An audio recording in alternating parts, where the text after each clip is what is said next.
And the first item is, after calling the meeting to order, is citizens' time. Is there anyone in the audience who is here for something not on the agenda? All right, so the answer is no. Approval of minutes is the next item, March 14th, 2019. Is there a motion to approve? Bill sent around a minor edit, which I sent out to everybody, so you're actually voting on the edited version. Right, It's in front of you as well. right. Is there a motion? So moved. Second? Second. All in favor?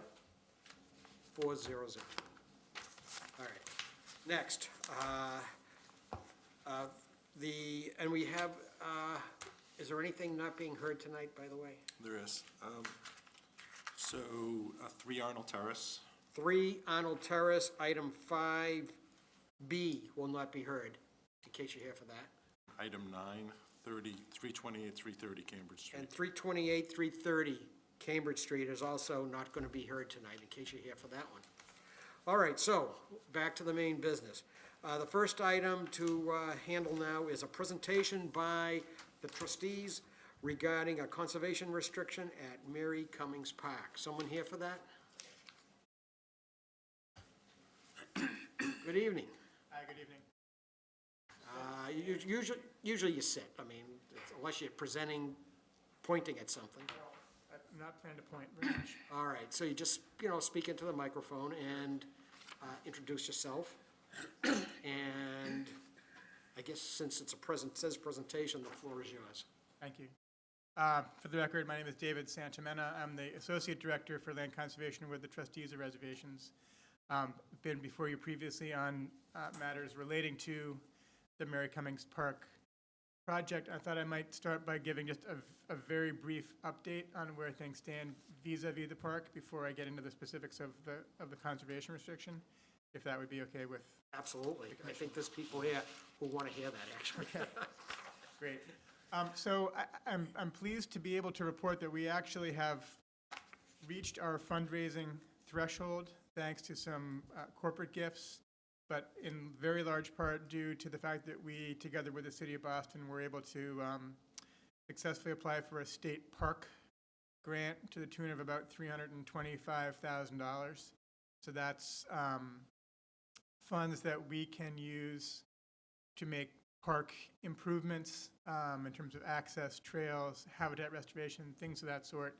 So that sort of put us over our fundraising threshold and enables us to say, yes, we're definitively moving ahead with this project. We anticipate that Mary Cummings Park will be the trustees' next reservation, whether that's number 117 or 118. I'm going to let the public relations folks worry about. But we have sort of crossed that horizon and said, yes, we're going to do this. We're going to do this reservation, which is great. I personally think it's great. Hope the town feels the same way. But we're really pleased to be at that juncture. I think the town actually feels it is very good news that you folks are going to take over the care and custody, and that it looks like we're going to move to more permanent protection. Yeah. So there are basically 2 elements of our legal arrangement with the Mary Cummings Trust / the City of Boston, and I'll use those terms interchangeably.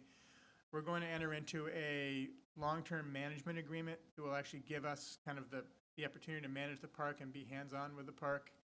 And that's a 50-year agreement with it's renewable thereafter. And that agreement is basically fully negotiated and ready to be signed. The other element is a perpetual conservation restriction over the park property, and that's what I'm here to present to the commission tonight. I should say that both of those elements were incorporated into the request for proposals that the city issued and that we responded to. That structure was anticipated by the RFP, which really sets sort of the ground rules for this relationship. And the CR is a requirement of the RFP. And as I was saying to John earlier, frankly, we would not be willing to take on management of the park and put our imprimatur on it if we didn't know that it was permanently protected. And since we're going to have the conservation restriction, then we're comfortable that that's going to be the case. So that should once and for all, set aside any concerns that the property could be, developed, converted, taken out of its public pleasure ground use. So with that as context, we had a number of months ago drafted up the conservation restriction, worked through the language of it with the folks at the city, submitted it to the State Division of Conservation Services for their review and approval.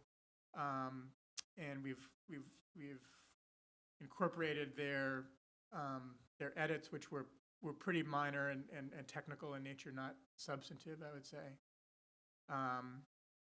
And so that means we're now in a position to come back to, in this case, the two municipalities, Burlington and Woburn, for the town's review and approvals before it goes back to the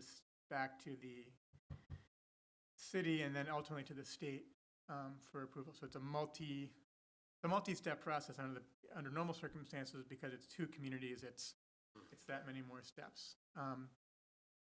What I would ask of the commission this evening is a recommendation that the selectmen sign the restriction and that you sign a document that I prepared, the municipal certification statement. So the town's role is not to hold, but simply to approve the restriction. The selectmen do that usually with the recommendation of the commission, in which the statute sets up the commission as kind of the gatekeeper for these things, and acknowledging that selectmen are not typically, their primary expertise is not in conservation. That's where the commission's expertise lies. So that's basically where we're at this point. Happy to take questions. Okay, why don't we'll do it, first I'll go to John, and then I'll accept questions from anyone, even in the audience as well. We have a number of interested parties, as I'm sure you know. John, do you have any comments or recommendations to the commission regarding, in particular, endorsing the conservation restriction to the Board of Selectmen? Okay, sure. So you've done a number of conservation restrictions in the past. So this is different in that the commission isn't holding the restriction. The ones that you've had in the past, a private property owner has the land and you are the holder of the restriction. In this case, the city or the trust is the owner, and the trustees are the ones holding the restriction. So it's more just recommending to the Board of Selectmen at this point. Right. So the selectmen may have some concerns in here that I don't have. I mean, there is mention about the playing fields, and there's some restrictions on there about adding lights, and there's certain restrictions that are in the CR, which I'm not sure what the selectmen will like. There is mention of the flyers, and I don't think the town has any particular position on the flyers, the RC flyers.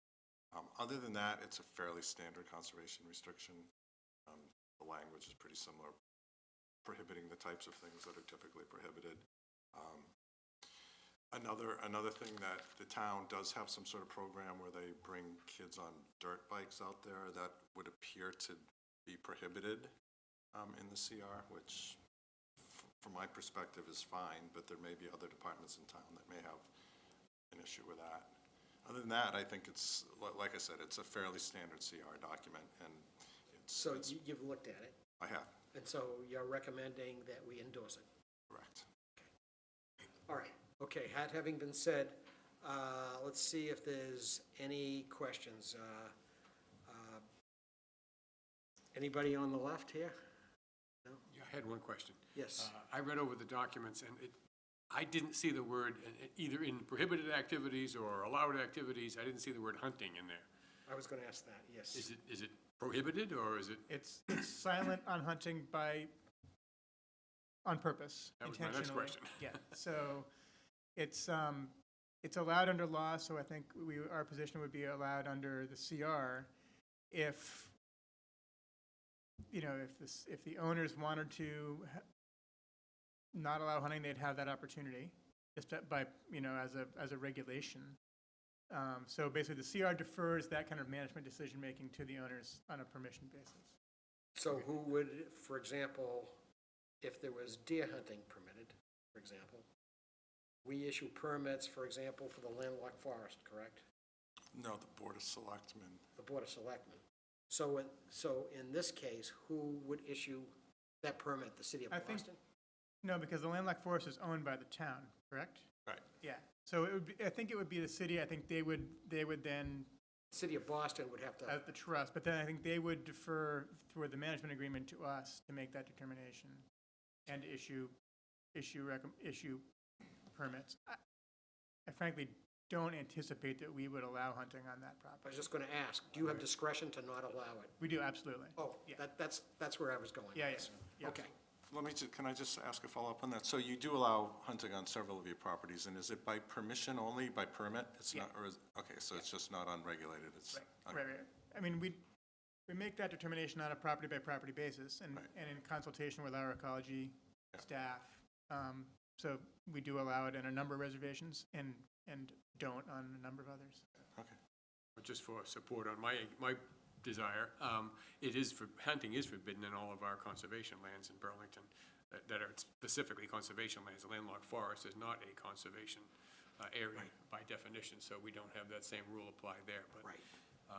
I would prefer to see no hunting there personally. Yeah. I think where our anticipation is that, and our desire for the property is that it's heavily visited and well used by the public. And it's a big property for Burlington, but it's not a big property in terms of, habitat and hunting. I just don't think it would be that consistent. Ed? Where you feel comfortable moving ahead right now, what would be basically the first things on your list to get done at the park? Sure. So there are a number of things that are on sort of our, phase one, if you will. Really, probably the first one is a proper sort of gateway parking area trailhead. And there is also that really has to be the first thing. I mean, we need to be able to get people onto the property. Beyond that, there is a community garden that's part of the program, and that's something that our corporate donors one of them in particular is very interested in. Beyond that, there's trail work. Really, no, I don't think we're talking about any new trails. I think we're really talking about evaluating the existing trail network, figuring out what makes sense, and then investing in, maintenance and improvements to those trails. Does the conservation restriction prohibit or allow new trails to be created if you thought it was necessary? It does allow it if it's Right. deemed appropriate and not injurious to the conservation resource. Got it. Existing kiosks and signage, is that being replaced, or are you basically accepting that the way I it think is? probably over time, the kiosks I imagine would stay. I think we would take a look at the existing signage. We do kind of want all of our reservations to have consistent sort of signage and, both directional and interpretive.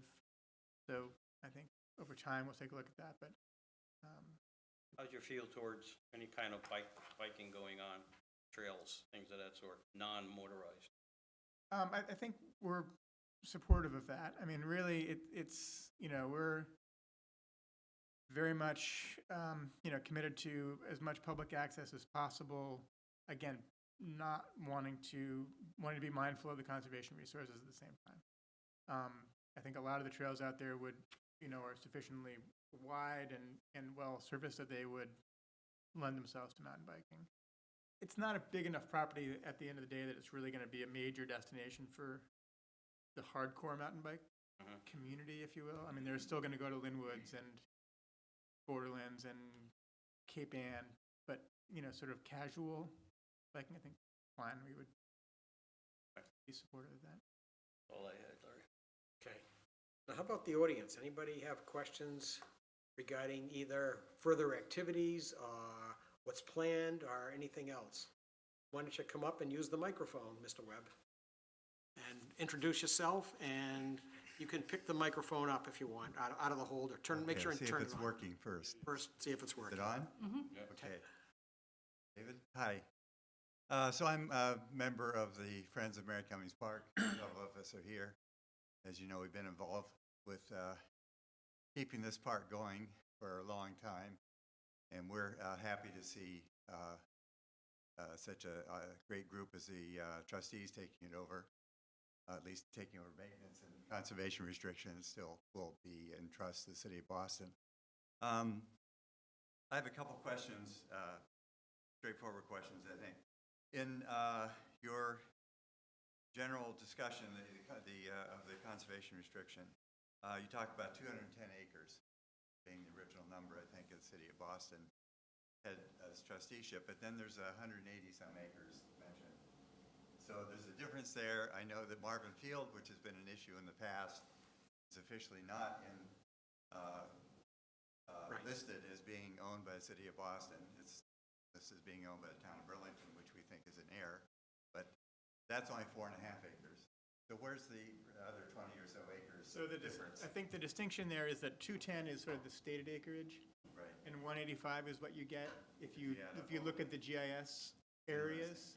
So there is a significant discrepancy there, and I think we know what areas we're talking about generally. And just to touch on the Marvin Field issue for a second, again, hearkening back to the RFP that the city issued, it laid out the specific parcels that it was proposing to enter into this relationship for. And Marvin Field wasn't part of that list, and so it can't be part of our management agreement or part of the conservation restriction, because we have to live within those boundaries. All right. Please continue. Yes, okay. Then another question is, the parcels that City of Woburn owns, I guess will be part of the entire conservation restriction? Are you So referring to that- the Whispering Hill Woods? Well, yes, Whispering Hill Woods, but there's other parcels besides that that are also in Woburn. In fact, you mentioned a bunch of parcels in that. Right, so the Whispering Hill Woods parcels are at this point, a completely separate ownership. And they're not part of this conservation restriction, because again, they're not in the city of Boston's control. And and so you won't be managing that property? Certainly not at the outset. I mean, longer term, sort of once we're sort of in stable operation with Mary Cummings, we'd be open to a conversation with the city of Woburn about incorporating the Whispering Hill Woods property, but, I mean, they haven't really seemed excited about that prospect when we've sort of mentioned it in the past. And B, quite frankly, we have our hands full with, the core of the park without worrying about the Whispering Hill Woods part. As a practical matter, I mean, people using that land go back and forth over that line without even knowing it Right. routinely. So That's true. Is any part of the city of Boston property footprint actually in Woburn? yes, Yes. Okay, but that's not part of the Woburn Conservation Area? correct. So they bought some land, Yeah, didn't buy some land, and that, what they didn't buy will be part of the conservation restriction. okay.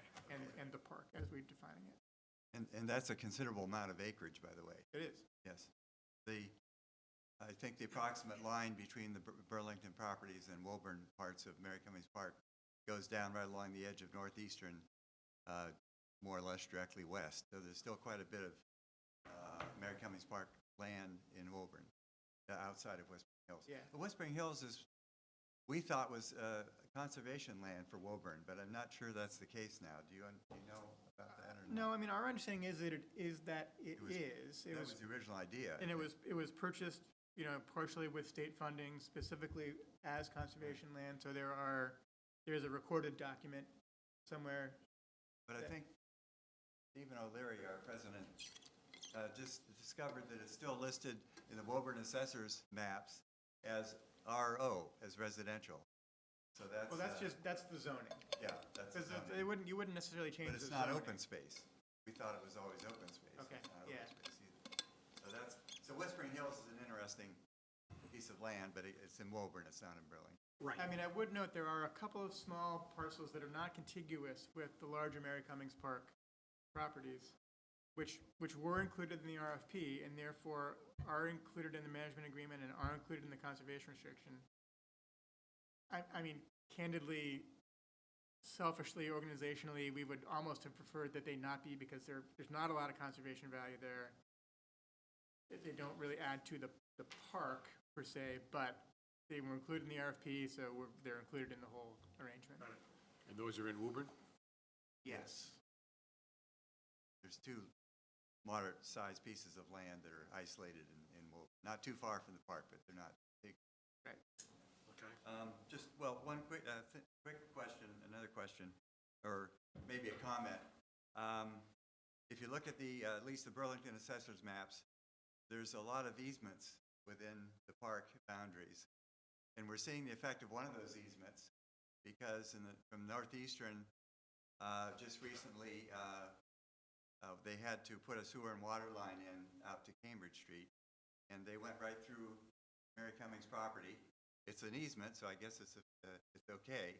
Yeah, we knew, There are a lot of those purple easement strips in Mary Cummings Park, so I just mentioned that you should be aware of those and watch them in the We future. are, I mean, Okay. we think that we've done our quote-unquote due diligence, and we've run title on the property, and that identified all those easements. You know, the conservation restriction can't take away any rights that are held by those easement holders, because they're prior to the conservation restriction and the title. And so whatever rights people or corporations have prior to the restriction, they'll continue to have. So we can't take those away. But to me, I was surprised how many of these easements there are, so that has to be. okay, very good. Well, thank you, that's the only questions I had. Thank you, Appreciate David. this very much. Okay. All right, anyone else? Mr. O'Leary, anything further? Oh, I was the co-founder, but Steve O'Leary is the Yeah, he's not here. oh, he's not here, okay. All right, also back in here, so. He's in state. all right, that's fine. Anyone else? I have one other. Okay, Ed. Dave, is there a person of contact once you get really rolling with this? How do we address to the park, anybody in your organization? Is there a team of people? There will be, you know, a designated sort of, you know, superintendent for the park that'll be, you know, not on the ground full-time, but this park will be part of his or her, you know, management responsibility. So, yeah, there will be a point person for us. Okay, good to know. Oh, I had one more question. Yeah. You folks have raised, is it correct to say about 1.2, 1.3 million? Yeah, something in that, Something just like over that. $1 million, yeah. And so is it therefore correct to say that this is the endowment that you will use going forward to manage it? So it's both, so that money comprises both endowment and sort of improvements that we'll be making. So, So my question is, how much money do you expect to spend out of that 1.3 million? You know, rough numbers, I'm not exact. I'm just curious on improvements, and what annual budget out of that endowment would you anticipate spending, you know, yearly operating budget to yeah, work with I mean, out of I that? think that the project budget for the park construction and improvements that we've been talking about is between $700,000 and $800,000. And so that leaves maybe $300,000 or so for, as the ongoing endowment. You know, we haven't established sort of like what that stabilized operating budget looks like. But it'll be funded, you know, from that, in part through the endowment and in part through our operating budget. One thing I should note is that our agreement with the city gives us access to the proceeds from the existing corpus of the Mary Cummings Trust that's not real estate, because there are some assets in that trust that generate, you know, interest income. And so that will be, you know, flowing to us to be used specifically for Mary Cummings Park. That's part of the endowment. You can use the interest from that principal? Yeah. So that becomes sort of part of the endowment, although we're not going to hold it. It'll continue to be held by the, I see. And how much is in that trust now, roughly? Just curious, I mean, is it like a couple of hundred, or? it's a couple $100,000, I think. Okay, I had that idea, okay. I mean, it's, That's good. Okay, the last thing I should just mention is that our stewardship of the conservation restriction means that we'll be, even though we're going to be managing it and on the ground, our conservation restriction team, which is a separate, you know, department, will be inspecting the property annually. We've actually already started a baseline documentation report, which sort of, as the name would imply, sort of establishes the condition of the property at the time the restriction goes in place and becomes a document that we refer back to. You know, annual inspections, monitoring reports, enforcement if necessary. So regardless of who is managing the property, they'll continue to do that. I see. And the last question that occurred to me, do you do any natural pest management at all, or do you allow it or get involved in it? I don't know that we've done any IPM type of work. I mean, most of what we do is sort of mechanical, is cutting and clearing. And we will be doing, a significant amount of that at the park to try and address some of the invasive issues and I know there's a large tick population there, is what I've been large, told. I'm sorry? Tick population, Tick, yeah, at this point, I think ticks are sort of just part of the part of being in the deal. wilderness. Yeah, yeah, Residents. They were there first, right? yeah. Okay. EPA does testing in there of the water. I've noticed they've gone in there each year. EPA does? He's looked at the water, looked for bacteria checks and things of that sort. In fact, his idea at one point was, this is a great park to put some sort of pathway for wheelchair. I found that to be an interesting. So there actually is a component of the trails plan is a universal access trail over, not the whole thing, but for a segment of the trail system will be handicapped. Okay, so we have to move along. We need, I think, a motion. I would say a motion to endorse the conservation restriction to the Board of Selectmen in a positive way. So could I have a motion? So moved. Okay, Yeah, I second the motion to have this document that he's prepared, signed, and presented to the Board of Actually, Selectmen. the motion might include authorization to sign the certification as well. authorize it, because we have to sign it as well? Yeah. So Okay. you sign the certification, All right, so selectmen sign the restrictions. I'll entertain a motion that the commission desires to sign the conservation restriction and endorse it to the Board of Selectmen for their final approval, And so, The Well, certification, certification. the certification. Got it. we're there. All right. Do you have it, Noel? Hopefully you have it better than I stated. All right, is there a second? Second. All right. Okay, is there anything further? I just request that we could get a copy of the baseline documentation report when you finish it. You bet. All right. All those in favor? 400. Thank you very much. All right, so Good, thank you. we'll sign this and send it to the Board of Selectmen, is that their intent? Give it back to me, and then I'll send it to them with the package. Okay.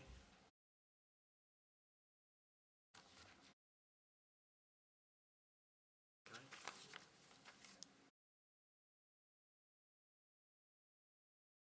We'll be seeing them again many times because there's a lot of wetlands out there, so they'll be back. Yes, we will, for sure. All right. Okay, so here we go.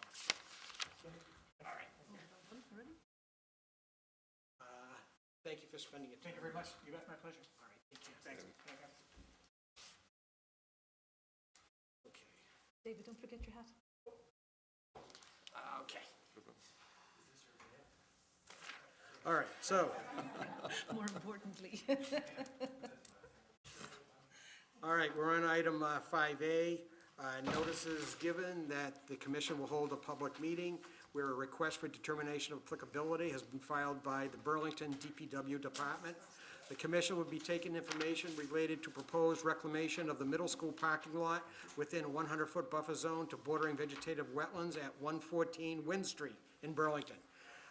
The application is being heard under the State Wetlands Protection Act and Burlington Bylaw Article 14. The application materials available in the Conservation Office for public review. Good evening. Mr. Chairman, members of the board, John, Eileen, Noel, good evening. My name is Stephen Hildreth.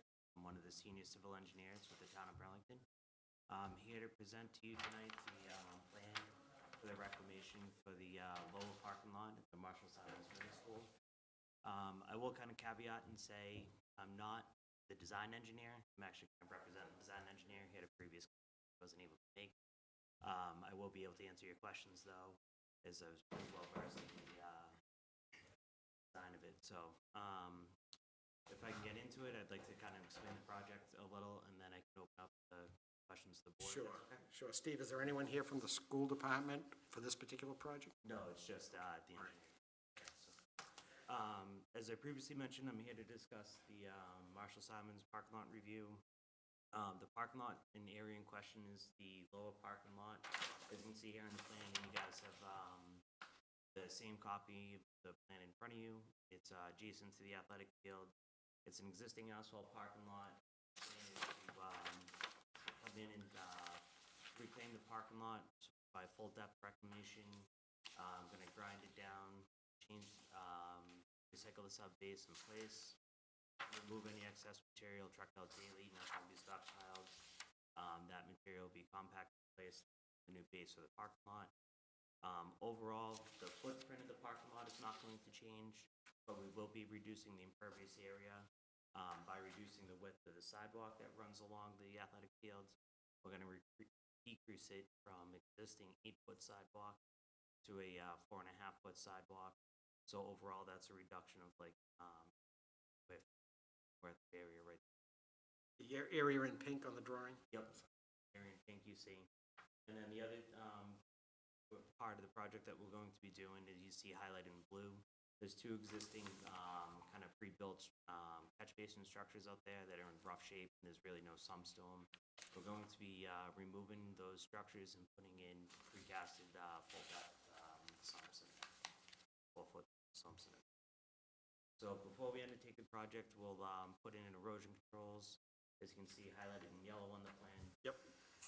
And then the other thing that we're gonna be taking advantage of as part of this project, highlighted in green, is the erosion control and stormwater treatment that was required as part of the athletic field that was done by the schools back in 2012. So all the stormwater is gonna be managed, sent to that treatment. Okay, Really pretty much all that I had, so all right, let's, open to the board for questions. yeah, let's first go to either John or Eileen for comment. Okay, so the commission did a site visit there yesterday, and I had a few questions about the existing drainage. And I talked to Steve today and discussed the area in the north corner where the mulch was piled, where it appeared that the existing drainage flows off to the north and sheet flows off the site. So, and he said that they're actually going to slightly lift the elevation there slightly so that it grades towards that stormwater feature. So, So it's actually going to grade, towards it's the going to west. be graded to the green Correct. area. Correct, Because right now, the grading doesn't show that. right. The existing grading doesn't show, but the proposed. Yeah, Oh, it does, okay. This is the finished product, yes. I can show you on the plan, Larry. If you look right here in the corner, you can see it's gonna be coming up here, and then it's gonna actually be shedding this way. Right, got it. I see it. I didn't notice it was so small. This one is I barely see it with glasses. Right now, it tips back to this corner. So additionally, we made an aerial photo map of the existing drainage system because there were questions about where the stormwater goes. So if you look at that, it's on your desk. So basically, all this stormwater is collected, and there's a pipe that goes under the artificial turf field and discharges over near Birch Street.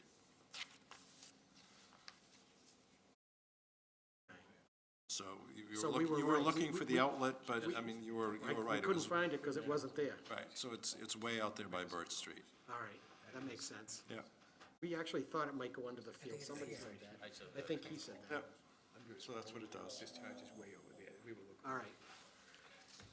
All right, do you see any issues with the protection of the resources in the area? No, the erosion controls are where they need to be.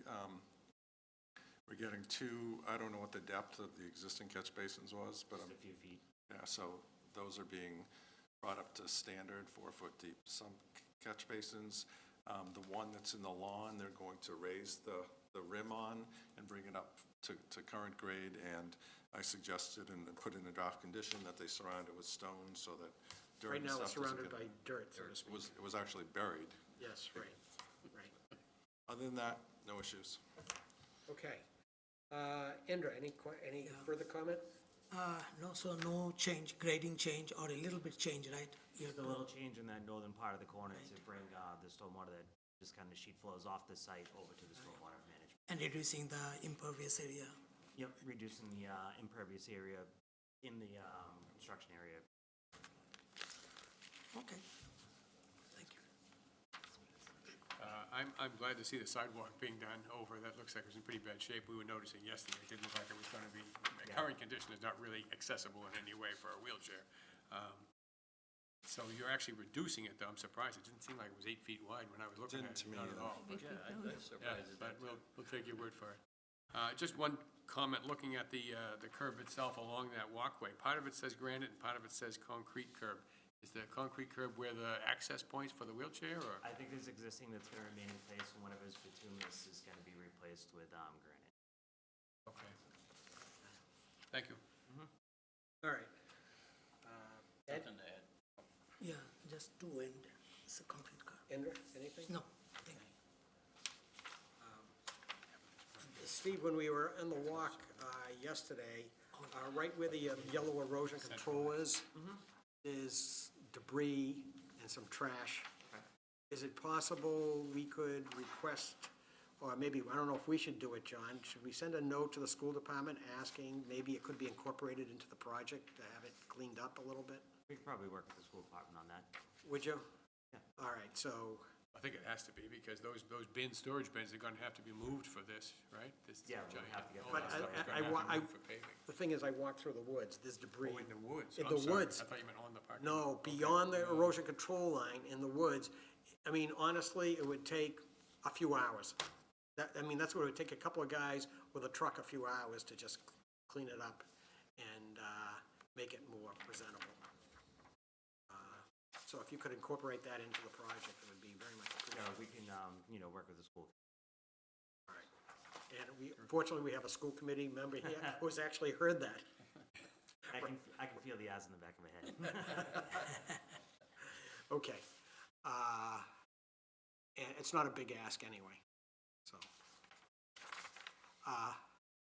Okay, is there anything else? Is there anyone in the audience that would like to comment on this? I don't see the, what,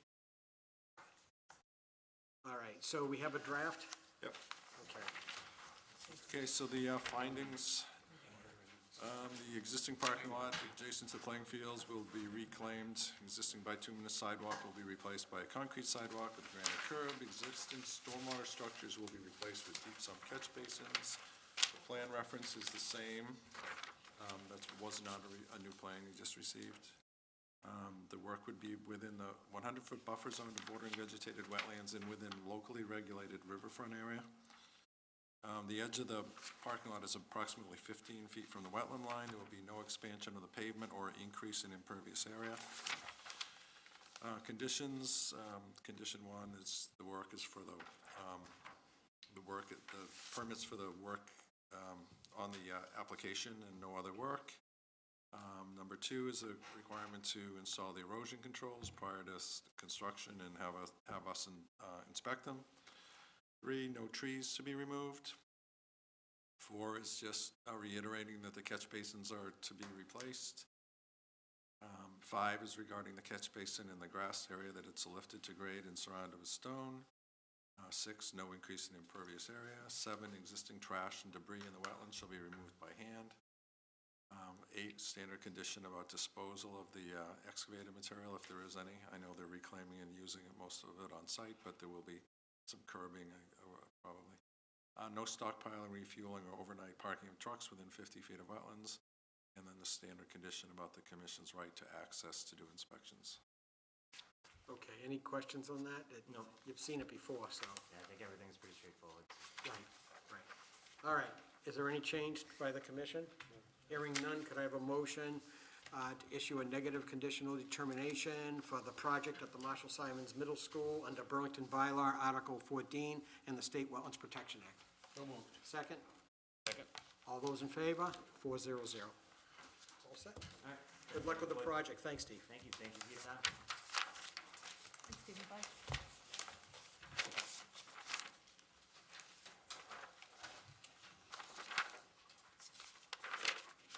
Okay, next we have a request for a certificate, 124 Lexington Street by Varsha Patel.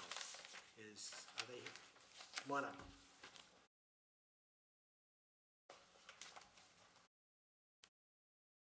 Good evening. Please introduce yourselves. If you'd like to say anything, please do so. Otherwise, Patel? yeah, Marsha Patel, all right, the owner of 120. We're the owners. right, we kind of figured. We didn't know what else to say, so. There's nothing else, actually, there is nothing else to say, that's fine. All right, so the commission was out there. John, do you want to take the lead on the status of the compliance? Okay, sure. So, I think the project's been done for a while now. So everything is stable, the lawn is all grown in. There were a couple plantings. There was a requirement actually in the order to do shrubs. And there were instead a couple of trees planted. More significantly, though, there was also a condition in the order stating that the area between the fence and the rear lot line shall be protected in perpetuity by either granting of a conservation restriction, or placement of a deed restriction for conservation purposes, with language subject to review and approval by the Conservation Commission or administrator. The total size of the area included areas within 20 feet, 40 feet, and outside of 40 feet of the wetlands. So, to this point, that hasn't been submitted. So that needs to be taken care of prior to the issuance of the certificate. You had agreed to put a restriction on the rear of the property behind the fence. Restriction means? What do you mean by that? If you mean behind the plastic fence? You gotta put what? What do we have to put? So the condition was either a conservation restriction, which is a formal document approved by the state, or deed restriction, which is a somewhat less formal process. It's just documentation that says it will not be developed any further. Oh, okay. You don't have to do anything to the land itself, it's just a protection for that piece of property. It was part of the original approval for the project. Okay. And it gets So how do we obtain that? How do we get the restriction of the deed then? You'd probably need to talk to your lawyer. Okay. Yeah. Yeah, and essentially, they will draw up the deed restriction that will be filed at the, we would approve it. I guess it would be filed at the Registry of Deeds. And then that condition would satisfy us for the protection of the intended part of the parcel. Okay. Okay. And if you have a solar property, it would travel with the deed to the next owner as a part of the deed that that they acquire. Oh, Right. So, I mean, I think that's the only outstanding issue. There didn't seem to be anything else. I mean, the plantings weren't exactly what was required, but, Are you recommending that they do anything further with that? No. Okay. So it's just that one thing you need to do is what our administrator is recommending. to contact our lawyer for like a deed restriction for the land behind the fence. That's right. Correct. That's correct. Okay. And if you have any questions, you or your lawyer could call the office and, they can talk with them further. Okay. All right. Okay? All right.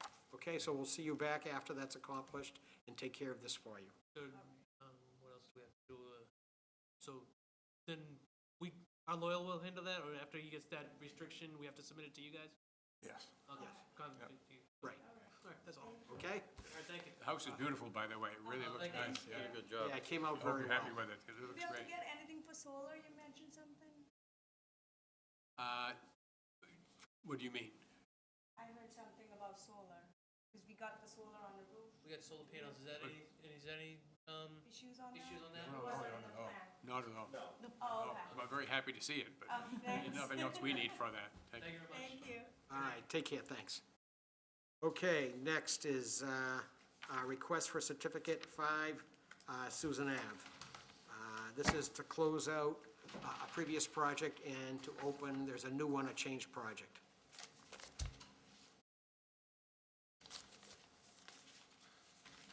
All right, good evening. Good evening. How are you all tonight? Good, how are you? Excellent, thank you. So I can just say, so this was an order of conditions issued for this property. You're basically issuing a certificate that says the order is invalid because it's being replaced by another order. It's just sort of an administrative thing to close out the file. All right, so if there's nothing further, could I have a motion to issue the certificate of compliance for 124 Lexington Street to Varsha Patel for DEP, no, I'm sorry, for Susan Ave, I'm sorry, for 5 Susan Ave, DEP file number 122-601. Second? Second. All in favor? 400. Okay, so let me read the announcement for this one.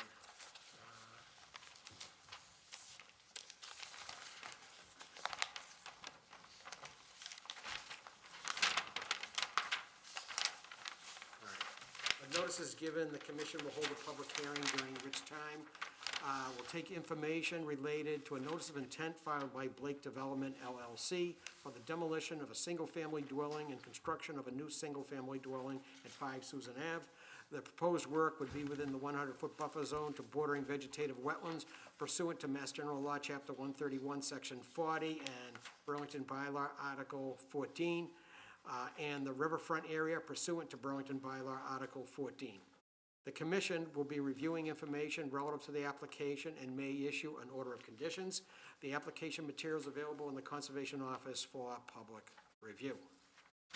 Okay, please introduce yourself again, and, Hey, so Joe Blake, the owner of Blake Development LLC, and this evening what we'd like to do is, rather than issue any type of revision request to the previously approved DEP conditions on the property, which was simply to add an addition onto it, we thought, clean slate, let's start with a brand-new notice of intent to actually raise the existing structure completely and build an entirely new dwelling for the family. of course, okay. It's probably, there's a substantial likelihood that the commission would have required a new filing anyway, possibly given the change in circumstance. It was a tremendous scope change. Yes, that's what I was, I didn't want to make a judgment on it, but that was my reaction as well. All right, so would you like to do the initial presentation, explain what you're doing, and if you have a large drawing, you can put it up there, otherwise, you can sit where you are. Thank you. It's a very detailed drawing, so I think I'll maybe give a cursory overview, and if anyone has any questions or comments, please interject at any time. The main points that we're trying to get across here for the family are, initially, the request was we're looking for more space. How do we get more space? So after we reviewed it, we thought that it would be far better suited for them and the needs of their family to raise the existing structure completely, put in a new foundation. We will be altering the grading, you can see the grading plan a little bit on the front of the property. They would like to maintain part of the issue that they have with where they are right now. So although the perennial stream does not fall under the Massachusetts regulations as such, it does fall under the Burlington bylaw. And due to the proximity that we have to some of the buffer zones there, we thought it much better to actually leverage. They have a tremendous piece of property over there. It's about 200 feet of frontage, which is almost unheard of in Burlington. So the thought was to move the property more towards the right side of that piece of land there. In doing so, we're actually moving it. The prior dwelling is about 15 feet from the bordering vegetated wetlands. Now it'll be about 23 feet to the outside of that no-build buffer zone there. We have a tremendous amount of plantings there too, so Dresser, Williams, and Way were fantastic in the sizing that they did to better improve upon. There were some vegetated areas that were disturbed before.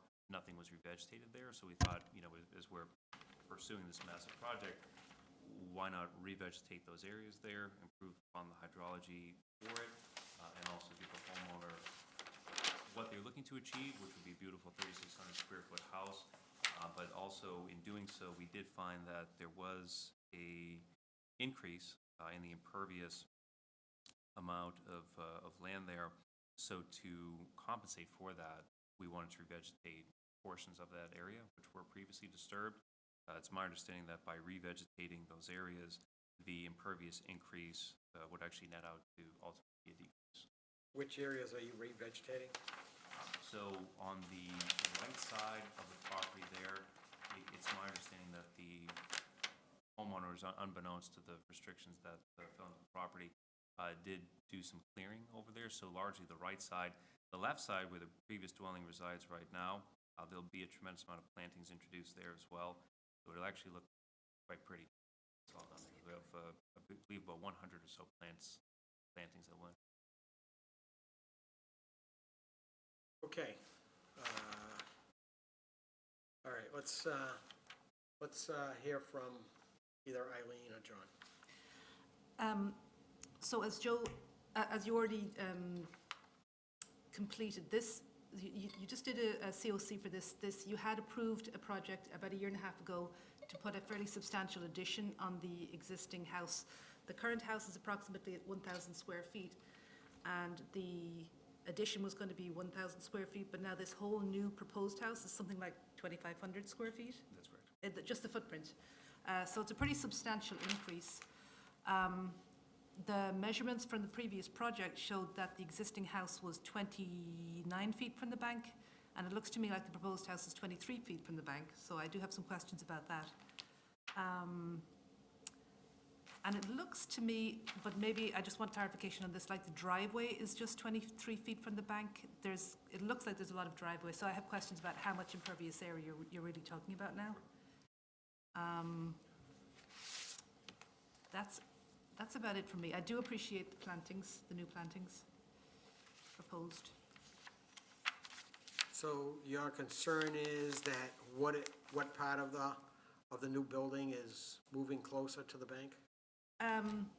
Well, the right-hand back corner, before on the previous plan that you just put away, showed that it was about 29 feet from the bank. Yes.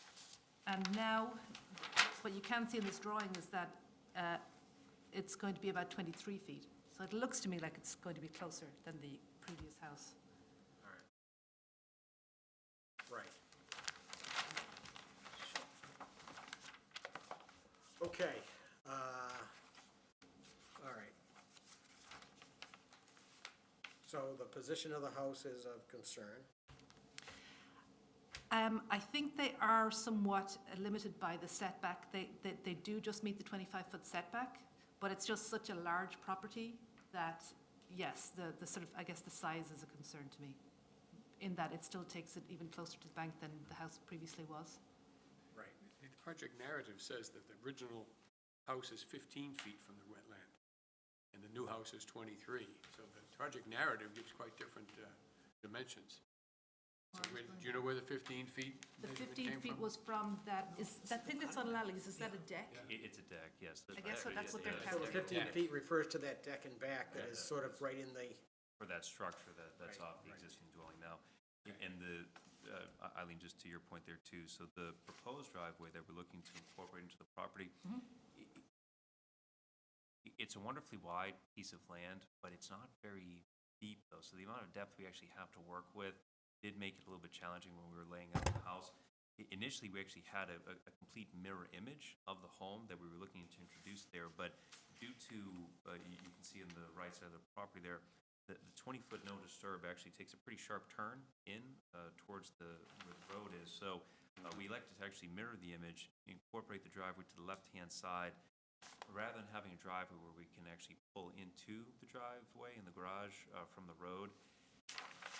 It would really limit us with the setbacks that we have too. So really two schools of thought. I thought maybe we'll lobby for a variance with the town, ask for a few more feet from there, but it would put the new dwelling even closer to the road.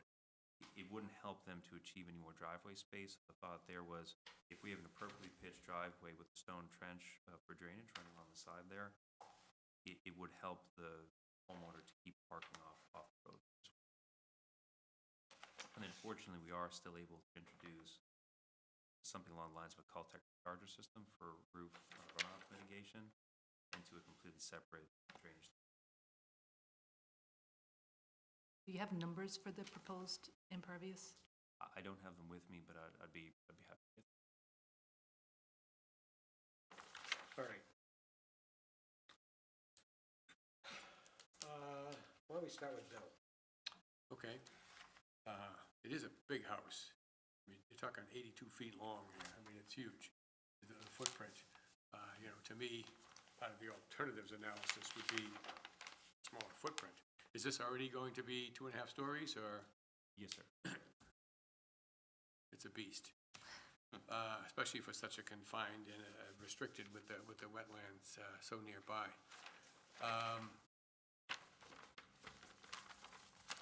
You also, in your narrative and the alternatives analysis discussion, try to explain provision about simulating or creating an equivalent of a 100-foot wide corridor. Can you explain how you came to that conclusion that this somehow is equivalent to a 100-foot wide corridor?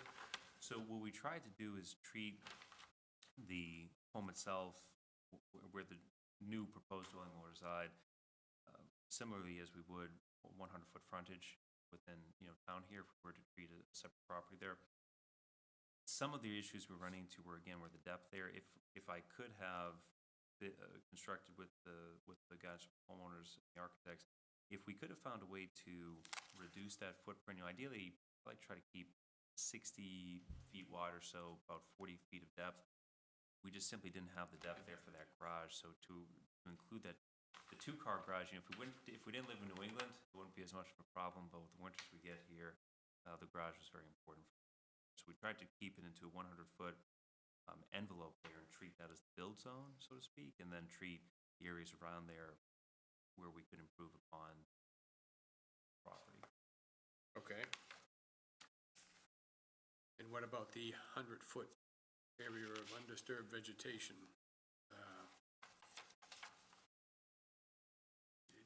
You quote in here the regulation that, if a 100-foot wide area of undisturbed vegetation within the riverfront area,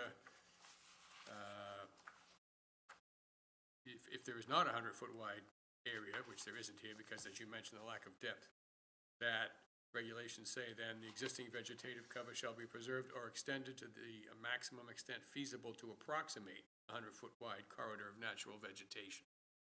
So where does that fit into this? I mean, We tried to wrap it around the left and right sides of the. although you're saying that those two pieces of protected and restored area are going to be equivalent to having the same area along the riverfront as best you could on this As best we could basis of this property. with the species of plantings that we have there too. Yes. And the analysis that was run, it was found that not only will it make for a very aesthetically pleasing view into it there, but the makeup of the plants there are also best suited.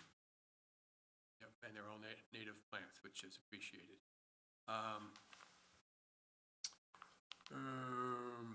The other thing I have is something I haven't brought up at a meeting before, but I went to a conference recently put on by the Sierra Club, and their real emphasis now, of course, is reducing the carbon footprint of all of us as much and as soon as we possibly can.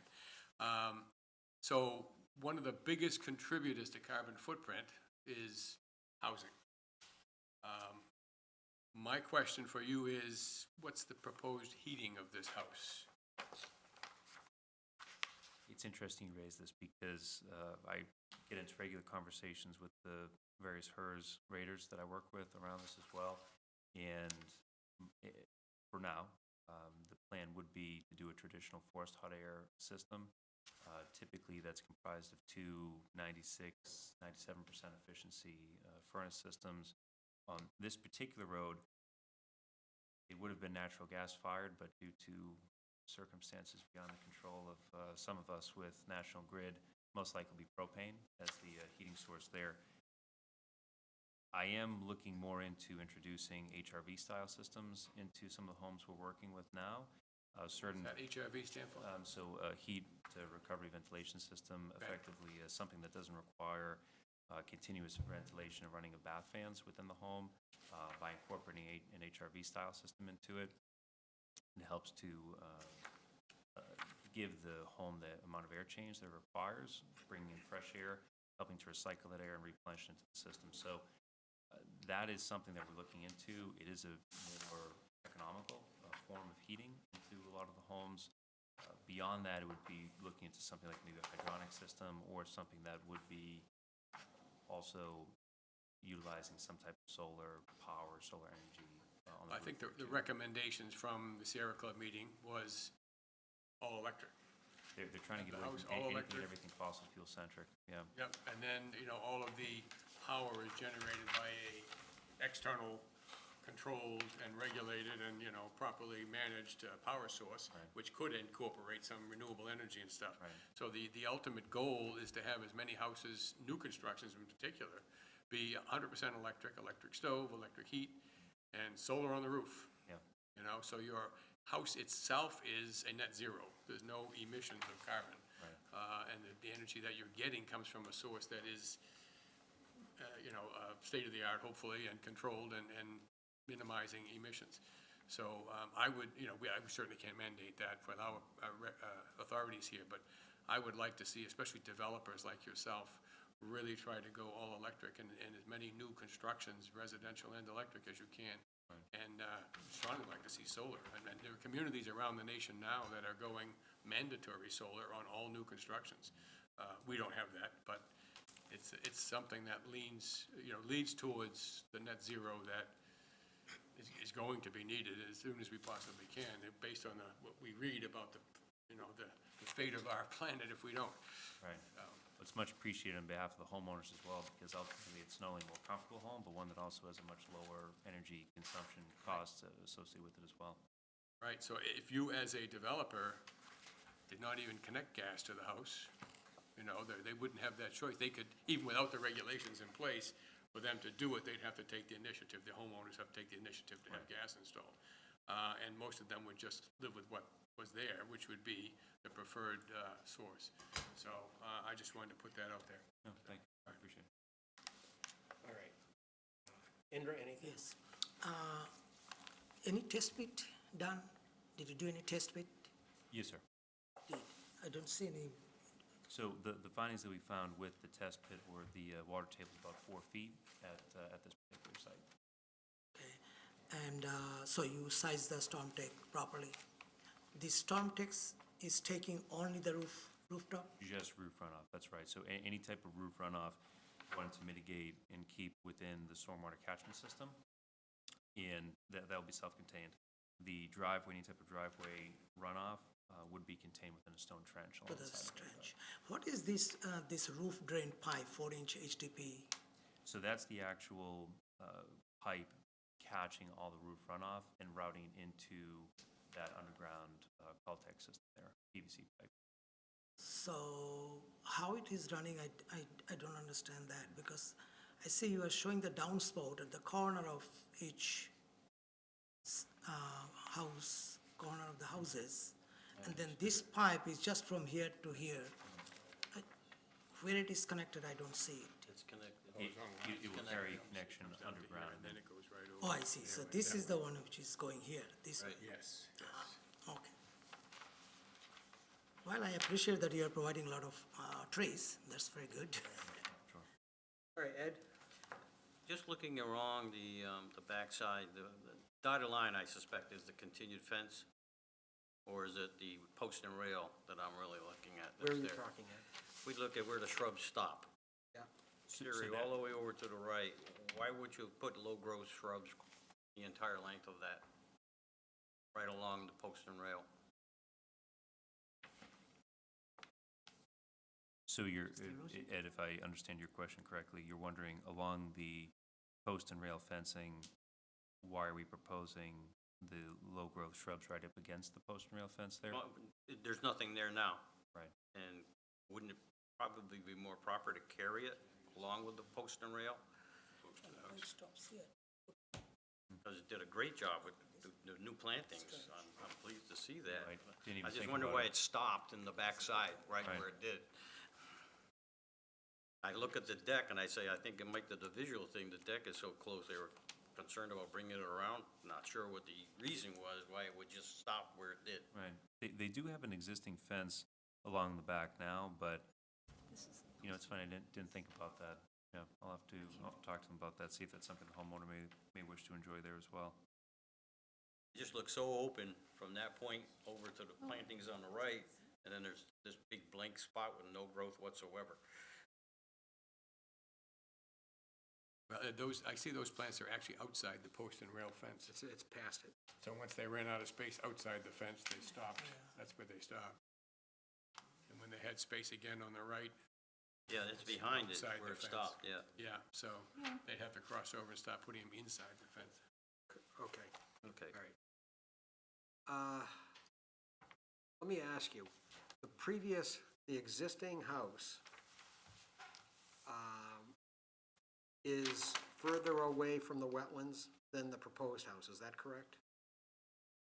Is that what you're saying? The existing dwelling at its closest point Where is that quote closest point? so that's on the top left corner. Right, the That deck? there.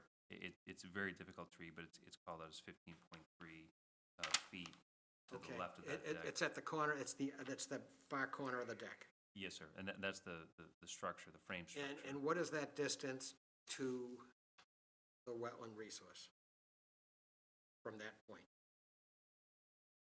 I'm showing it as 15.3 feet. to the- 15.3 to the feet flag to wetland what? area. To To where we're showing the wetlands, wetland flag. Okay. area there.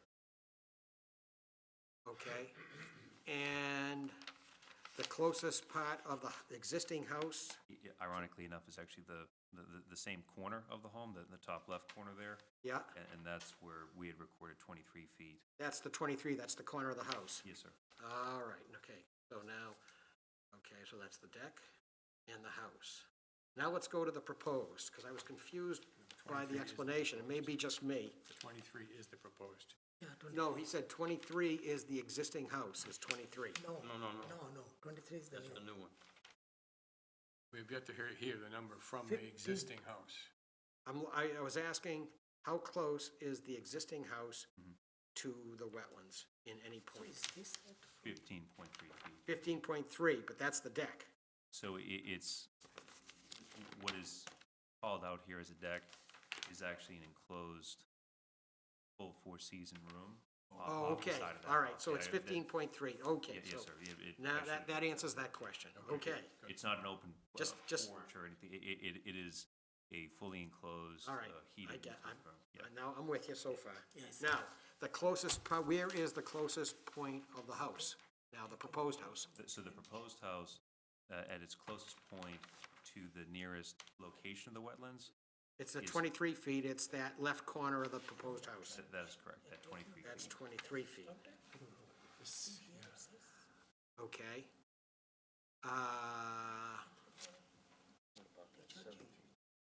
Okay, and It's just for overflow. Good question. is any part of the proposed house closer than the existing house itself? I guess if you consider that deck, I guess the answer's no, right? No part of the proposed house is closer than the existing house, is that? I'm not seeing any portion, and I want to make sure that I answer your question correctly as well. So with the proposed dwelling, I'm not seeing any data points from the proposed dwelling to any of the marked wetland flagged locations that would put it any closer than the 15.3 feet. Okay, all right. So, John, and your narrative seems to say that you can't move the house any further forward, is that correct? Within the guidelines that we have to abide by. What that's correct. guidelines are those? The property offset, so I need to make sure that we're maintaining a 25-foot buffer from the property lines, not necessarily the curb, but the actual property line to the front part of that structure cannot be any closer than 25. And what are feet. you now? Are you at 25? Yes. I'm dead on 25. Okay, so that's why it can't be moved, so Yes, that sir. statement is. Without any type of variance being sought. I understand, and so not to that be statement is accurate. All right, so my first question is, would you, John, normally, I don't know if you're ready to say anything about this, normally recommend that they go for the variance and then come back? We don't normally have that situation. Right. Well, the first thing to do is probably determine the setback of other houses on the street. Because if there's any other houses on the street that have front yard setbacks less than 25, the chances of getting a variance are much greater. Okay. So if there's no houses on the street that are closer than 25, the Board of Appeals is probably not going to look at it that favorably.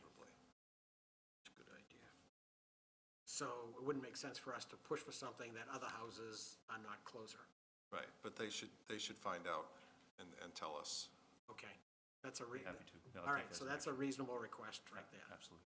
All right. The next question is, John, again, this one goes to you a little bit. On satisfying the riverfront regulations, what do they say about improvements given this project, a total rework of this property? Is it, you must be able to quantify an improvement to the riverfront? Is that part of the regulation that we're dealing with here? Yes, that's part of it. Okay, and have you seen so far, what you've seen so far, have you seen an articulation that that's the case? So I'm really kind of confused as to the impervious area, how much impervious area exists and what's proposed. I'm confused about the area of proposed disturbance. There's like between 3,000 and 4,000 square feet of area that's proposed to be disturbed in the riverfront that's currently undisturbed. I'm not really sure what that area is. So it says there's about 6,000 square feet of disturbed area currently, and there's going to be an increase of 3,300 square feet. So I'd like to see where that is and what All right, so we can, it's like now. so we can how it's leave, going to be add disturbed. this to the list of things we can, Absolutely. you'll try to respond to. So it's hard to make an evaluation without knowing that information. All right, so is it, John, is it then fair to ask for an articulation and some kind of narrative of how it satisfies an improvement to the riverfront area? Yes. Okay, so let's add that to the list.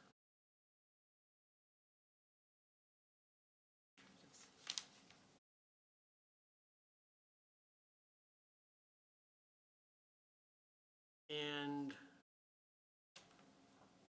perhaps you can, depending on what the answer is on whether any other houses are closer than 25 feet, you may want to adjust your narrative in here or write to us something that says it's probably not practical to apply for a waiver, or it is practical, whatever the case is, Based on what we find. based on what you find. Of course. Okay, Right, so that should be part of an alternatives analysis, okay, one portion of an alternatives analysis, which we need. okay.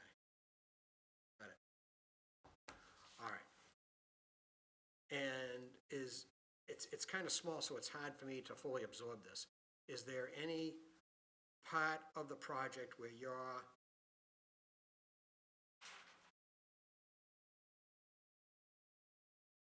disturbing into the no disturb zone? Are you going into the no disturb zone to, as far as 23 feet, but how far further back are you disturbing to build this house? For the actual construction of the proposed dwelling, Yes, there should not be the need to encroach on or within the 20-foot no disturb. okay, For raising the current structure, we will have to absolutely go with the 20-foot zone. I see. Is that in the left-hand corner there you're talking about? That's correct. I mean, we're able to remove, because it is up right now effectively on sonotubes, I have to remove all of that, ensure that the material underground there is appropriate. And then rejuvenate, effectively replenish at that point. That's when we can actually start the improvement, upon that area. Right. But in order to approve, I will have to approach. Can't improve it if you don't demolish it. Right, that's right. That's your point. See, I should be a contractor. I'm beginning to get it. Okay. I'm really only kidding. Oh, no, I couldn't do what you do. I'm just glad it's warmer out now, that's all. Yeah. All right. So is there anybody in the audience that would like to say anything about this project? John, is there anything else, or Eileen, is there anything else we need from him? If he's responding to things, we want to make sure we, Well, when he does this alternatives analysis, I think, Joe, you should just include something about the sizing of the house. There are a lot of places where, it jigs out by 2 feet and by 2.5 feet, and in the back it's by 4 feet. I'm wondering if you pulled some of those in, could you actually pull it away from the riverbank a bit more and bring it up level to 25 feet across? I'll definitely take it into You know what I consideration. Yeah, no, thank you. All right, so what I have for the list is you're going to look at adding some verbiage on an alternatives analysis on the siting of the house based on what we've already talked about and how relative to other houses. We're going to talk about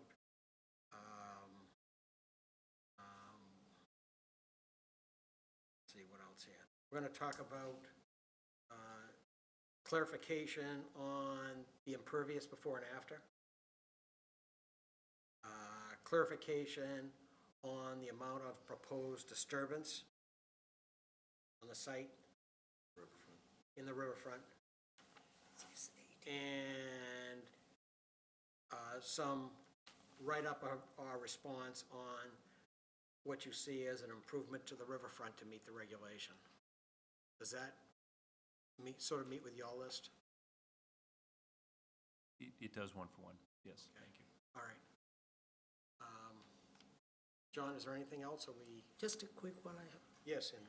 Is this, I see these details for the trench. So is the overflow coming from the trench to the infiltration system? Because I see that pipe, perforated pipe going to storm deck. So I do not have a plan to incorporate the runoff or any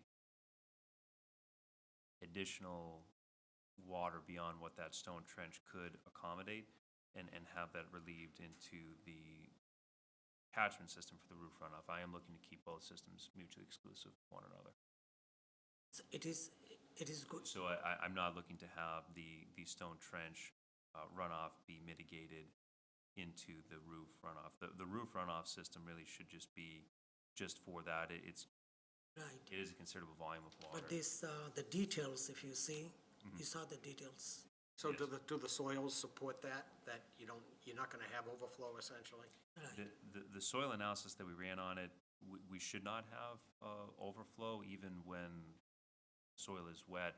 The properties of it should still be able to contain and retain the water appropriately there. But with that driveway, we are just looking to have that stone trench there. I'll update the drawing so that it does not have that pipe coming over there. Okay. Thank you.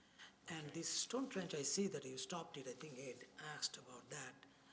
Can you put that all the way, or you just stopped it at the middle? The only reason we stopped it is because of the ability for that to catch the amount of water for the runoff. Anything after that would not be necessary to contain it, but we could certainly extend it, though. Wouldn't be any harm. Quite honestly, it's usually helpful to have a little more extra stone. If a tire goes off the driveway a little bit, it's better to be in the stone than in the lawn anyway, so we can continue that all the way up. It's no Thank you. problem. And just one more question from me. Again, I'm just starting to learn more about this way of heating houses and stuff. I mean, in terms of being a contractor and being able to sell houses when you're done, do people specifically want houses with gas heat? Or if it was, would it be less sellable to you if it did not have propane?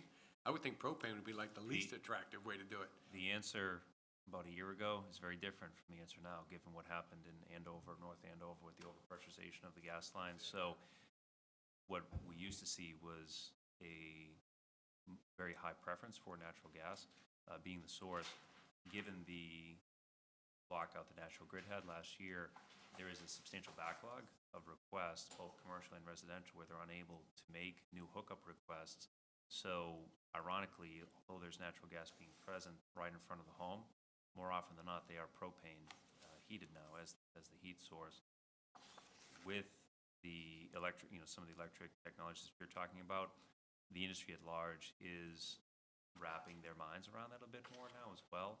They're becoming more efficient in design, able to operate at even cooler temperatures before they need to rely on something fuel burning to give them that type of heat that they're looking for. But I more like to focus on it from the resale value for any prospective buyer, even if it's not the current homeowner, that the efficiency of a home that they have, the ability to have lower heating bills, lower cooling bills, the home's ability to just be more comfortable lends itself ultimately to a home that will have a longer life cycle, will be less materials that have to replace on it due to moisture damage and everything else. So there's a rating system, the HERS rating system that I think you'd enjoy reading up on.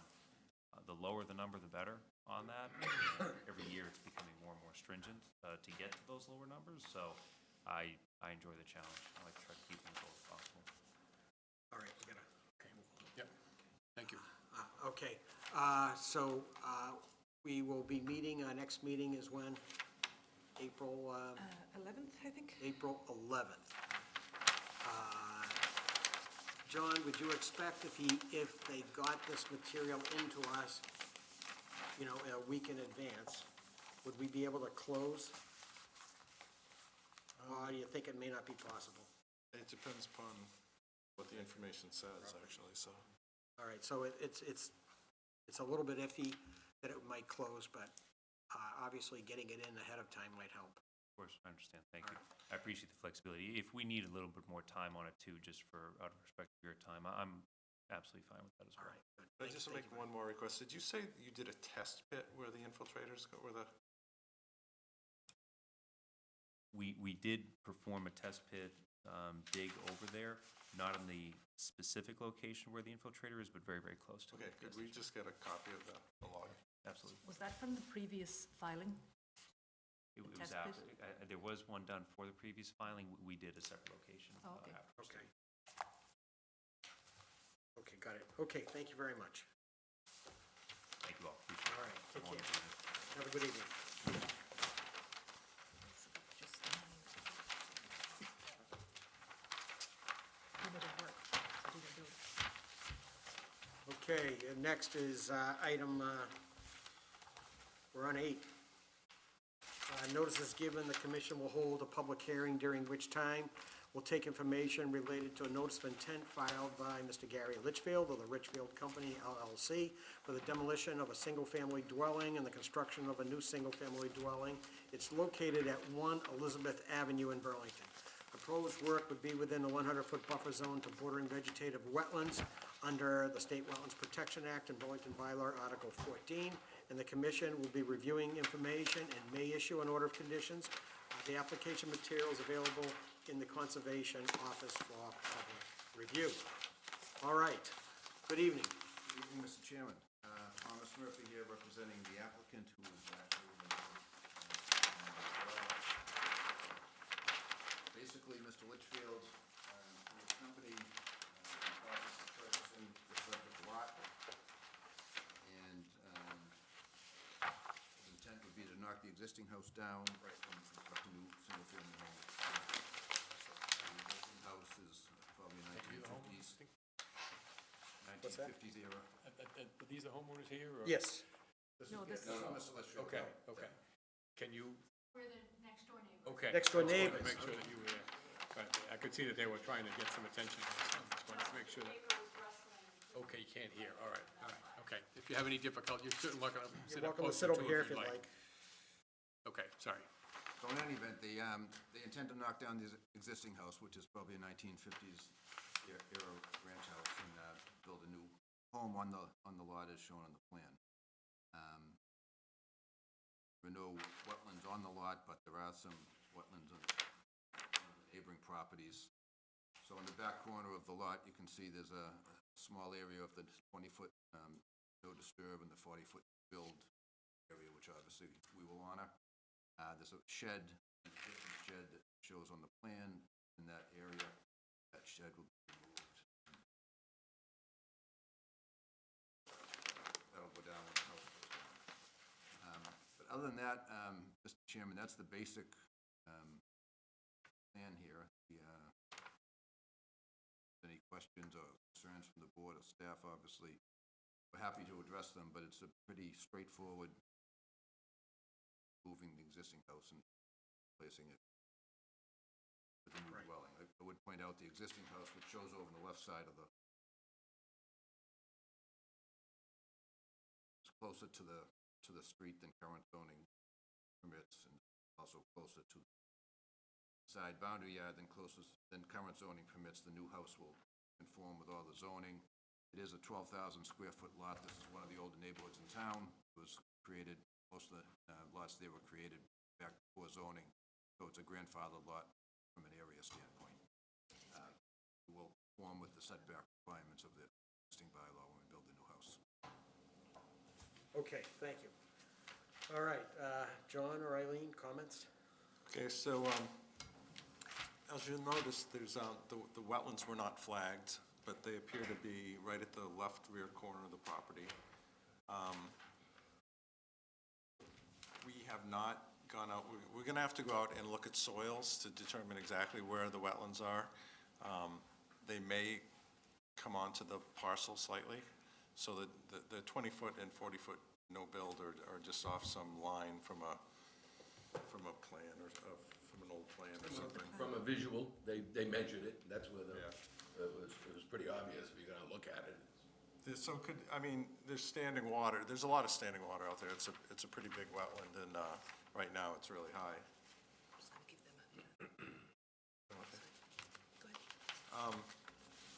So that's one thing. Then as to the plan itself, there's erosion control shown around the perimeter, including the rear perimeter, which doesn't really make sense. It's because there's a 20-foot no disturb line. and Correct, there's if I erosion could point controls out, beyond that. may I interrupt?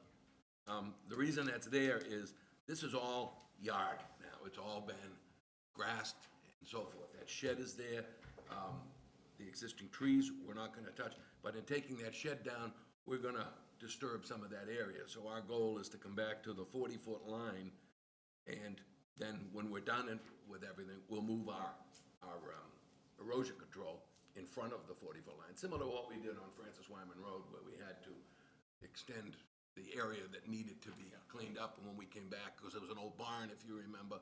We took that down. Same thing here. When we're done cleaning that up, and we'll restore that triangle, if you will, everything that's on that side of the 40-foot, putting instead of the post and rail fence, we've been doing the boulders, which seem to work better. They never rot. They're good, and they're very visual. And then behind it, just do a wild flower mix or something, so that would kind of reclaim what's already yard now. So what the we yard need- goes right to the property line, which is why we protected it from the property line, because we are gonna be doing some work getting that shed down. Right. So we need to, John, is what you're saying, we need to just determine where those lines are? Well, that's the first step, but then the second step is, do you want to protect the 20-foot no disturb? So the 20-foot no disturb doesn't go up to the shed. No. No, it doesn't. The other one is the no build. I figured we're gonna, in there making a mess. That's up, I guess that's your call. I mean, I'm happy to put it at the 20-foot. It gives the people some more yard. Right, so, I mean, it's up to the commission. So the 20-foot no disturb is currently mostly invasive Norway maples, not a desirable species. So that's something to think about, whether or not you'd rather just have the erosion controls go to the rear of the lot and have some sort of restoration in there with native species, rather than just protecting the Norway maples. That's up to you. From the 20-foot versus the 40, is what you're saying? No, I'm saying, so he's talking about basically going to the back of the lot. He says it was treated as yard behind the shed. Right. And it may well have been, but now there's quite a few maples growing in there, but they're not a desirable species of maple, All right. so. So we could clean that out and replant, vegetate with something that is desirable. So that's something you could consider. I mean, first of all, we have to figure out where the wetlands are, but. Right. But then after that, All right, so we'll table that. yeah. Okay. The other issue is grades. I mean, as you can tell, this lot has some pretty interesting grades. The front of the lot is much higher than the Right. rear of the lot, which affects runoff, obviously. And there is some grading proposed, and I'll certainly let them discuss how they expect that grading to work and how it would potentially, I don't know if these neighbors, which ones they are, but certainly the ones, John and Sandra Johnson, their backyard is fairly wet. Is that you folks? Okay. Okay. The other ones, Kenneth and Kim. All right, okay, got it. You know, just let the applicant talk about how this grading will impact the neighbors. All right. Well, everything right now sheets directly the way it goes. And, we're not changing any of that. By moving the house back, we're required to meet current zoning. The foundation, the garage will be a driving garage as opposed, we looked at doing this with a garage under coming in off of Windmere Avenue, but that's a heavily traveled road, makes a lot more sense. Keep the garage up, and the basement then becomes a walkout basement. The grades provide for it, as you can see. The cellar here would be 130. You can see the grade 130 right behind the house, and basically, that's pretty much all existing grades. We're not really changing the grades at all. The existing house sits down from the street, so that the first floor on that existing house is 137. Our first floor will be 139. So we're able to fill in some of the front. Right now, all the water from Elizabeth Ave basically comes down and right onto the front of that house and goes around it. With what we're doing there, it's still going to happen, except now we've got the drip edge along the driveway, as well as all around the front and back of the You're house. not gonna get as much water from the street. Absolutely not. And the street, the route that we'll pick up here, there's nothing picking up any of the water that comes off that house and shed now. So the shed being gone, we're not gonna be that much different in. Okay, so let's see if there's any, So, yes. I guess I don't totally understand, the proposed development shows the shed, so that's not gonna be there. The shed, should be a note on this, that shed to be raised. I made that, Tom made that. So how many of these trees, like there's a lot of spruce trees, I think they were the ones, and only one is shown as not being on the proposed plan that was on the existing conditions plan. So all those trees that are on the Well, proposed plan? if you're looking at the house on the existing conditions, there's a tree off the front left, and then the front right, and there's two there. Those two will be coming down. Yep. And there's one right by the gravel driveway. Yep. That will be coming down. The rest of them along that right side and rear are the same as you see. I think there might be one of those missing. One, Yeah. two, three, four, five. One, two, I see three, four, five, so it looks like one missing. Yeah. So the intent is to save those? The ones that are still there, the intent's to save them, yes. Okay. Okay, Thank you. okay, all right. Ed, anything further? Just that one tree that's in the left back corner, the 14-foot to 18, or 18, 14, or the 14-inch and the 18 height, that's got a real large root that's coming out from that. Do you think that'll be disturbed at all when you start I'm that? not sure which one. Right where it's at the backside drip edge to the left, that tree. To the left, a 14-inch tree. Right. May have to trim it, but it wasn't earmarked to come down. Once we get into it, if the root base is disturbed enough, or we find the tree is not healthy, because of its proximity to the house, very likely would come down. That just looked questionable Yeah, because of that yeah, large root system. and it's got a root base, again, to dig that up, sell a hole, we're gonna be darn close to that, into that root base. If that's the case, it should come down. Otherwise, it could go either way in the future. Right. So it wouldn't be smart to leave it. Right. Okay, Bill, anything further? Given the proximity of water into the new house, do you plan to have a sump in this house? No, we don't. We're gonna have our cellar floor is actually gonna be higher. As you can see, where the water is, go back to the back of the lot. Yep. There's a 126.1 as an elevation. Yep. Okay, cellar floor in this house is 130. We're gonna be 4 foot high, the cellar floor is 4 foot higher than the natural grade at the corner of the Okay. house. I was just gonna ask, where it was gonna go out, if you were gonna have one. Okay, thank you. That's really the only question I had. Okay, Indra, anything So further? you said that the shed to be raised, We're gonna take that shed down. If anybody has a good memory, the place was called the Flying Saucer, was a little coffee shop down in Burlington Center, and it was mostly demolished. This was the back of it, and it was moved here as a shed about 40-some odd years ago. So that was the remnants of the Flying Saucer. Well, quick, call the historical commission. Yeah, they're welcome to it. Okay. okay. I just had one thing that I noticed.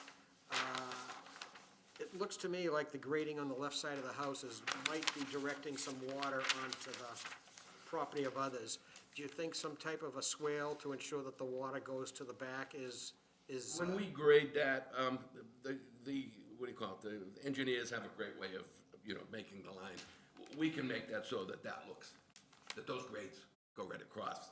yeah, But we may have to add a contour, but we can certainly make it so it goes along the side of the house. Okay, And it's not gonna pitch do that way. you think a swale would be needed here? I don't think so, because you've got this kind of elevation going on. As long as we keep it and we don't dip it towards the neighbor, Right, because it And, looks you like know, it's dipping towards the neighbor. that's the way he's got those lines. I would, when we grade many times when we're done, it looks a little different than what they propose it, because it makes more sense in the field when you're. So, John, does it Doing it. make sense for him to change the grading? Yeah, I think a So- revised plan that shows, the thing is, I mean, we need to determine where the 20-foot no disturb is, so we need to get out and flag it, and maybe I can So hang a once we flag. have that, Who's gonna flag it? I mean, I can put one flag at the corner, that's all it'll take, just to measure off the 20-foot. But you're gonna put a flag on, Yeah. if it's on someone else's property? It may not be. If it's not, Okay, because my guys were pretty careful. I said, I want to know if that's, because if it's on my property, I'll have someone go out and flag it, but of course, they came back and the said, people are here, they may allow you to put one flag on that that's very not corner. these people, no. Oh, that's not? Okay. But, John, I'm happy, I mean, if you want to put it there and say that's where we think it is, we'll pull the 20 feet from it, and Yeah. that's what we'll live with. and then we should have a I'm not gonna revised argue over plan 5 with feet. fix the grades on the left side and remove the shed from the plan. Right, and then we're all set. Yeah. Yeah, And, yeah, if you get something in there, I'll send my guys out Yeah. and we'll locate it. We can go out on Monday or Tuesday. Perfect. I'll have them out there Wednesday, Thursday. okay. So it sounds like what we need to do is help them pinpoint the line and the wetlands and the 20 feet and the 40 feet line, and then, Would you like the row of boulders to be shown on the plan at the 20-foot, once we determine where that is? what does the commission think about that? Instead of the post and, it's not a very long area. As you can see, that 20-foot is probably 30 feet. I So, think- 6 or 7 boulders there are Fine, gonna in be. this situation, like he says, not much area is being protected. Yeah. We usually say the 20-foot no disturb is the place to put it, so I think that would be sufficient here. I like the idea of boulders myself. Yeah. It worked on Stony Brook. We did them there, and they're there forever. It certainly is permanent for the most part. Yes. Okay, anything else? The neighbors might have questions? Yes, that's right. Any questions from you folks at all? All right, okay. If there's nothing further, then, Did get a file number. I didn't Okay. write it down, but I did see that it was in the, great. yeah. so are we at a possibility of closing on the 11th? Yeah, we'll have that done. If you get that done, we'll get Okay, everything. so you'll have, once we have the revised drawing with those two things on it, we'll be all set to go. it Okay. sounds like. Commissioners, thank you. Staff, thank you. All right, thank you very much, folks.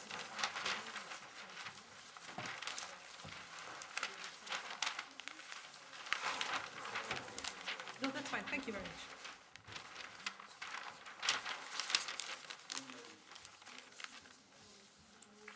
Okay, so. All right.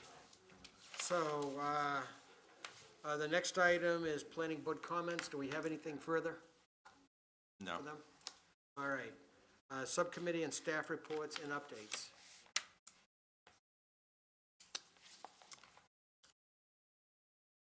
Want to say anything about CPA? Just to be presented to the Board of Health. Just to mention that. Yeah, last Tuesday, we presented information on the Community Preservation Act to the Board of Health. It was one of the last remaining boards that we hadn't talked to about it, to get them familiar with what the Community Preservation Act is and Want to keep it? could do for the town. Okay? Indra was suggesting earlier that perhaps we could make a preservation to his, To our organization, IAB, I'll try to see the timing, and Let us know. I will let you know. We'll be there with bells on. Yes. That's fantastic. Okay. All right, I should point out that over the past year, the Conservation Commission has been going to the various town boards and other organizations to make these boards and commissions familiar with the benefits of the Community Preservation Act. And in providing this information, the commission has been taking the lead. We've been to all of them, including the Chamber of Commerce, and we're going to go to the Indians for, what's it called? Indian Americans for Burlington. Indians Americans for Burlington, so we're probably going to be talking with those folks as well. And the next step is to form a citizens group. We, as the commission, are not allowed to accept donations and checks and do fundraising for a political campaign as an organization.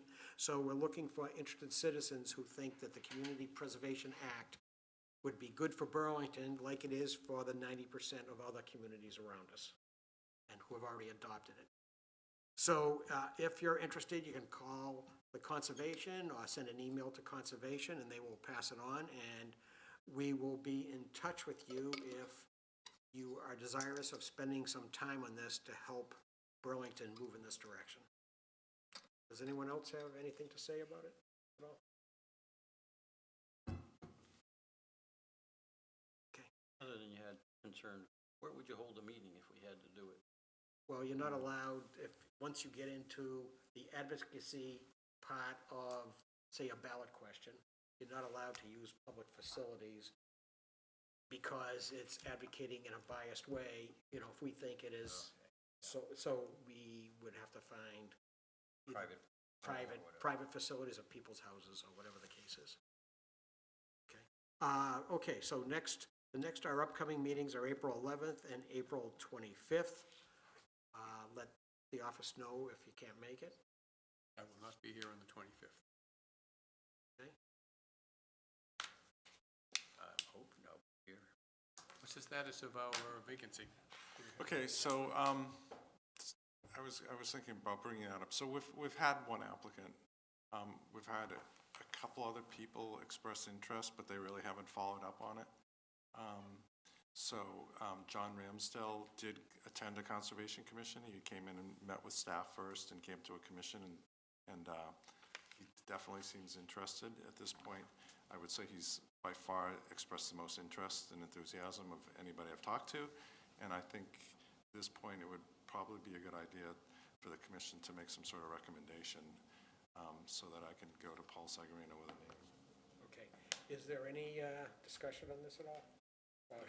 Could we have a motion to recommend that Mr. John Ramsdell be considered by both the town administrator and the Board of Selectmen for appointment as a Conservation Commissioner? Moved. Second? All those in favor? 400. All right, would you perhaps get in touch with him and communicate that we did this? Absolutely. Okay, and we're looking forward to having him. This is the first gentleman that we had here that talked to us. Do you know his background? I've known him for a very long time, and I think he believes he works at MITRE in some kind of technical capacity. And he is, I would say, a proponent of natural resources and open space and so forth, and he is an environmental type of person, and I think he would be a very good fit for the commission, what I know. Was that your? Yeah, he came from Andover, and he did a lot of hiking in the Andover on the trails, and he's actually called me with reports about things he's seen on the Burlington Conservation Land, so he really enjoys the conservation areas. Right, okay. All right, well, this will be hopefully pleased to get him if he's appointed. Great. All right, other business? Before you adjourn, can I just mention that we're going to be selling rain barrels again? Yes, They're going to be available for pickup on May 18th. You have to order by May 12th. yes, You can go to the conservation page and follow the link there. right. Okay, anything further? I'd entertain a motion to adjourn this meeting. Second? Second. All those in favor? That was unanimous. First one tonight.